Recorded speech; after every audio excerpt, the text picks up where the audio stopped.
শতবর্ষী এই মায়ের করুণ জীবনযাপন চরম মানবিক বোধকে যেন নাড়া দিয়েছে।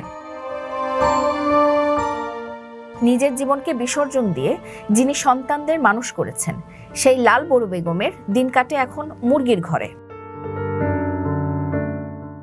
শনিবার দুপুরে পটুয়াখালীর এই সংক্রান্ত একটি ভিডিও সামাজিক যোগাযোগ মাধ্যমে ভাইরাল হয়। এরপরেই তার জীবনযাপনের বিষয়টি আলোচনায় আসে। একসময় দুই ছেলেকে কোলে করে মানুষ করা মা লাল বড়ু বেগম এখন জীবনের পরন্ত সময়ে ছেলের বাড়িতে থেকেও আশ্রয়হীন। কাঠ ও টিন দিয়ে তৈরি একটি অস্থায়ী খোপেই তার দিন কাটে। সেখানে নেই বিছানার ব্যবস্থা, নেই বাতাস চলাচলের সুযোগ।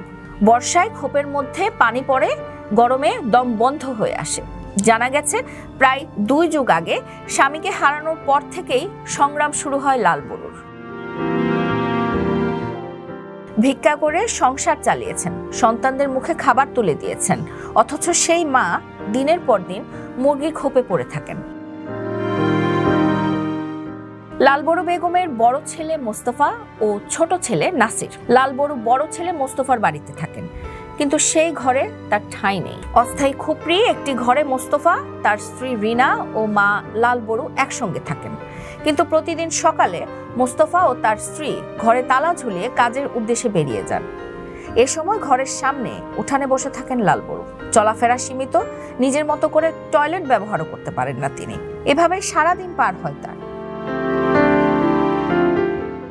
ছেলে মোস্তফা বলেন, মা তাদের সাথেই থাকে, তিনি ঠিকভাবে চোখে দেখেন না, ভালো কানেও শুনেন না।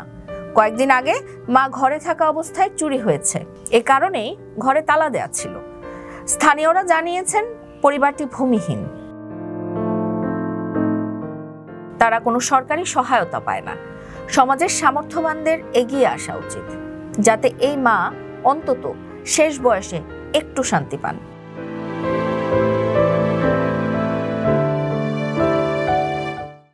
আপনার স্বপ্নগুলো আকাশ ছুবে প্রবাসীর হেলিকপ্টারের মাধ্যমে। বিয়ে, জন্মদিন অথবা যে কোনো বিশেষ প্রয়োজনে হেলিকপ্টার ভাড়া করতে যোগাযোগ করুন স্ক্রিনে দেয়া নাম্বারে। প্রবাসীর হেলিকপ্টার, নিরাপদ ও সাশ্রয়ী বাহনের বিশ্বস্ত নাম।